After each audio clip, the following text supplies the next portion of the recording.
ওরে বিনু, কিভাবে কি করি বল দেখি। আমি আর কি বলবো দাদা, আমি ছোট মানুষ। ওরে ওরে, এখন এই বিপদের সময় কি আর কেউ ছোট বড় থাকে রে? নদাই তো বেশ অন্য সময় পটপট করে, ওর মাথায় কোনো বুদ্ধি আসে কিনা শোনো। কি রে নদাই, তুই চুপ করে বসে বসে কি ভাবছিস? আমি ভাবছিলাম, নদী শুকিয়ে যাওয়ায় পানির অভাবে বোধহয় আলু গাছে আলু নামছে না। এখন তো দেখি আসলে ব্যাপারটা তা না। সে কি রে, কি বলিস এসব? তাহলে কেন এমন হচ্ছে? আমার মনে হয় আমাদের লাগানো আলুর বীজে কোনো সমস্যা আছে। হ্যাঁ দাদা, আমারও তাই মনে হয়। তাহলে আমাদের কি করা উচিত রে নদাই? দেখো দাদা, আমরা তো আর জমিতে কম সার পানি দিই না, তাহলে কেন আলু হবে না? হ্যাঁ রে, তাই তো। আগে তো কখনো এমন হয়নি। তাহলে এখন আমরা কি করতে পারি দাদা?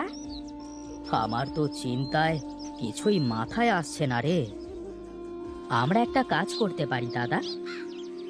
বেশ বেশ, বল দেখি কি করা যায়। আমরা ফটিকের কাছে গিয়ে পরামর্শ নিতে পারি। ধুর, ফটিকের কাছে কেন যাব?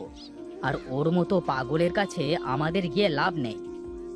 আরে দাদা চলোই না, নদাই যখন বলছে তার নিশ্চয়ই কোনো কারণ আছে।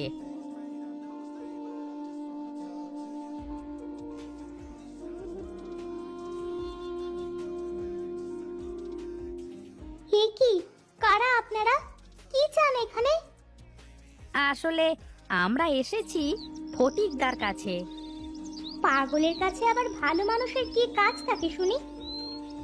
আসলে আমরা একটা সমস্যায় পড়েছি, এই জন্য।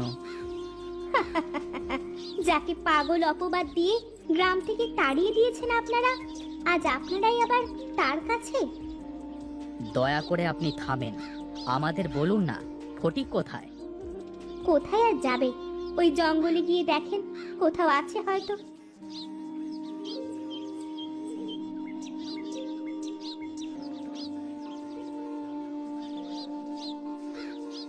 ওই যে, ওই দেখো দাদা, ফটিক ওখানে বসে আছে।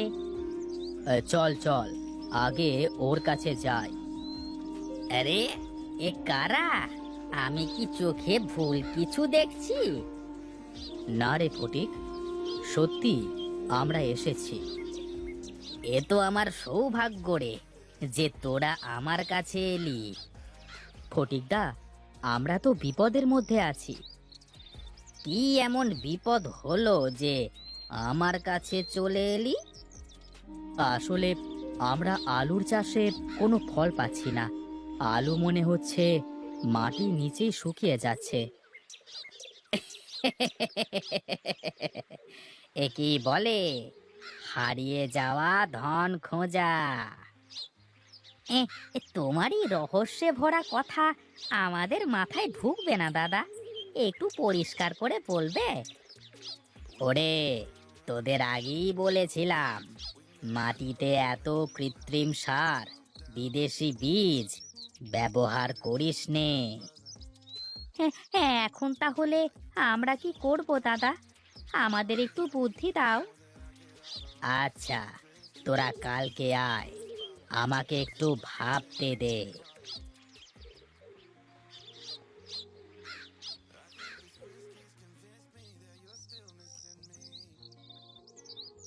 আরে মহেশ, আয় আয়, আমি তোদের কথাই ভাবছিলাম। এবার বল ভাই, আমরা কি করতে পারি? আমি যা বলবো তা শুনলে জমিতে শুধু আলু না, আলুর বৃষ্টি হবে। তাই নাকি দাদা? বলো বলো, কি সেই কাজ? হ্যাঁ দাদা, আমরা তোমার সব কথা শুনবো, তুমি শুধু বলো। এ বড় কঠিন কাজ, তবে তোদের কিন্তু করতেই হবে। ঠিক আছে ফটিক, তুই বল ভাই, কি করতে হবে? শোন, আজই যে জমিতে চাষ দিয়ে দিবি, তারপর জমিতে অনেক করে গোবরের সার দিবি। শুধু গোবরের সার? হ্যাঁ রে, প্রাকৃতিক সার ব্যবহার করলে মাটির যে কোনো ক্ষতি হয় না, বরং ফসল আরো ভালো হয়। তাহলে কি আর কোনো সারই দেব না? না, আর কোনো সার দেওয়া লাগবে না। ওই দেখ, ওই বীজের বস্তাটা নিয়ে সবাই লাগাবি। এই বীজ কোথাকার রে ফটিক? এ হলো আমার এই সোনার মাটিতে ফলা দেশি বীজ। আহ, এই বীজে কি ভালো ফলন হবে? বললাম তো, আমার কথা শুনে কাজ কর। জমিতে আলুর বৃষ্টি হবে। ঠিক আছে দাদা, যদি তাই হয় তাহলে তোমাকে আমরা আবার গ্রামে সম্মানের সাথে নিয়ে যাব।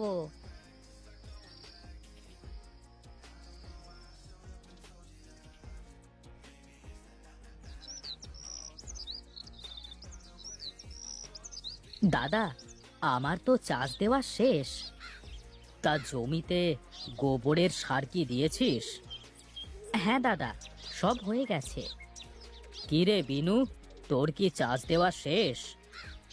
দাদা, চাষ দিয়ে গোবরের সারও দিয়ে দিয়েছি।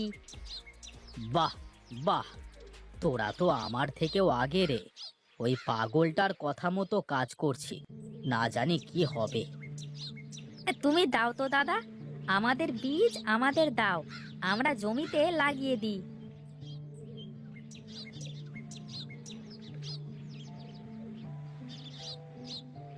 শোন, এগুলো লাগিয়ে একবারে কাল দেখা করিস।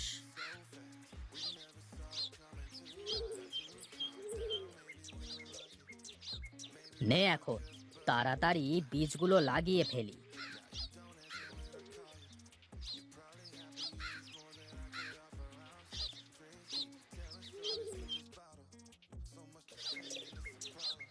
কি রে বিনু, গাছ তো মনে হচ্ছে ভালোই হয়েছে।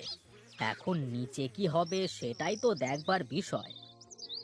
হ্যাঁ দাদা, তবে মনে হচ্ছে গাছ যখন এত ভালো হয়েছে নিশ্চয়ই ফলও হবে। হ্যাঁ হ্যাঁ, তাছাড়া সার বাদে আমরা যে এত ভালো আলু গাছ বানাতে পারবো তা কি কখনো ভেবে দেখেছি? আর তো মাত্র কয়েকদিনের ব্যাপার, দেখি তারপর বোঝা যাবে। ফটিকদার কথা যদি সত্যি হয় তাহলে আমরা কিন্তু ফটিকদাকে সম্মানের সাথে গ্রামে ফিরিয়ে আনবো।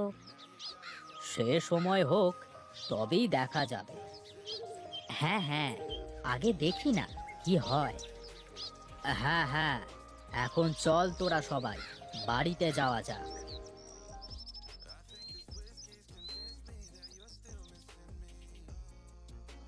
আরে সাব্বাস, হে কি কাণ্ড! বিনু, আরে ও বিনু, আরে দেখ বিনু দেখ, একটা গাছের নিচে কত আলু!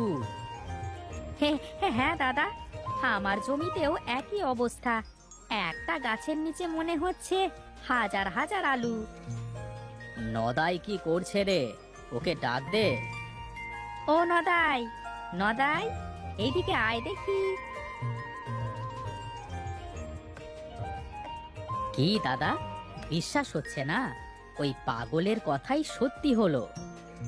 হ্যাঁ মহেশ দাদা, দেখো জমিতে মনে হচ্ছে আলুর বৃষ্টি হয়েছে। হ্যাঁ রে, আমরা সবাই ফটিককে ভুল বুঝে গ্রাম থেকে তাড়িয়ে দিয়েছিলাম। হ্যাঁ দাদা, এখন সময় হয়েছে ফটিকদাকে যথাযথ সম্মান দিয়ে গ্রামে ফিরিয়ে আনা। হ্যাঁ হ্যাঁ, এখন আলুগুলো সব নিয়ে চল জমি থেকে, তারপর দেখছি।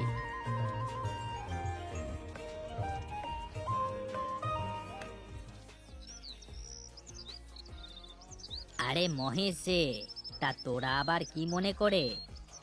তুই মহান ফটিক, তুই আমাদের রত্ন।